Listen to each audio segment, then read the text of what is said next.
In 1992, id Software released Wolfenstein 3D for PC, only for it to become a phenomenon that would popularize the first-person shooter genre. Of course, it would later spread to home consoles, starting with the Super Nintendo, followed by the Atari Jaguar and 3DO. But not Genesis. Honestly, I have no idea why. It's not as if the Genesis were incapable. Zero Tolerance came out in '94, 1 year after Wolfenstein invaded the Big N. Well, fear not, for Genesis fans will be doing one thing and one thing only: killing Nazis. Wolfenstein 3D on Sega Genesis, at long last. This is nothing new to the gaming community, for this little project has been in the works since 2013, thanks to GA Sega 68K. Since August 24th of 2013, members of the Sega 16 message board have been following his work testing the engine he developed using genuine hardware. His ultimate goal is to create a faithful port of the PC version, and if you ask me, I think he succeeded. Before we dive in, this is actually an older version of the game. As of October 10th, 2015, he has completed the game, adding all 60 levels, enemies, and music. Once a few more bugs are worked out, whatever they may be, we may very well see an official cartridge release. In this version, it's only the first episode, Escape from Wolfenstein, which consists of 9 stages. The save feature doesn't work for whatever reason, and there is no support for the Sega Mega Mouse.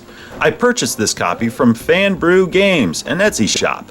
They don't take credit for the ROM, but the cartridge assembly and artwork. I gotta say, I'm digging on this something fierce. The artwork is sharp and colorful, and I love how it mimics the classic white-on-black grid pattern. Good job, man. Anyway, let's talk about the game. I think it's safe to assume that anyone watching this is familiar with the exploits of B.J. Blazkowicz and his seemingly endless struggle with the Third Reich. Already, I'm impressed. The frame rate is exceptionally smooth, no trace of lag. There aren't that many enemies occupying the screen this early in the game, true, but seeing as how these are multi-sided sprites, I'm still amazed. If you look at Zero Tolerance, the sprites are multi-sided as well, but the draw distance is shallow and the frame rate dips whenever there's more than a few enemies on screen. If you dare fire the flamethrower, you may as well be watching a John Woo movie with all the slow motion.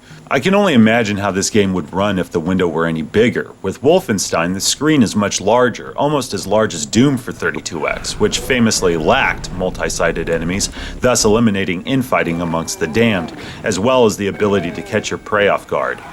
Here, the element of surprise is intact. The draw distance is imperceptible. Some of these levels are enormous, littered with giant rooms and lengthy halls, though you can see the farthest wall and even spot Nazis standing in the distance. In the Super Nintendo version, they would be nothing more than a plate of scrambled pixels until you were right on top of them. Doom had the same problem.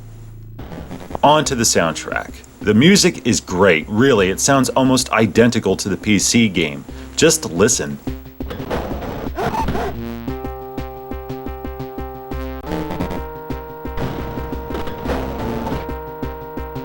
This is an achievement in itself. The digitized speech is truly remarkable. Every grunt and battle cry is here, and clear as a bell, even the faux Wilhelm scream. Of course, the SS soldiers' famed death cry is just as hilarious now as it was in '92. I'm not exaggerating when I say the audio is flawless. How about the control? Honestly, I have no complaints. The classic 3-button controller works just fine, though I prefer the 6-button arcade pad for no other reason than I hate having to remember button combinations. Otherwise, the response time is spot on. To this day, I still hear some fans bitch about how slowly BJ turns, but it doesn't bother me. Firing your gun, opening doors, everything is instantaneous. This is an amazing demo, and to say that I'm itching for an official release is an understatement. I realize I can buy an EverDrive and download the finished ROM, but for me, it doesn't compare to having a righteous copy. I want a real cartridge with a box and instructions. I can't help it, I'm a collector, so sue me. But don't let that keep you from slapping this on your own EverDrive. Wolfenstein 3D is a classic no matter what console you happen to play on, but thanks to GA Sega 68K, it's a showpiece on Genesis.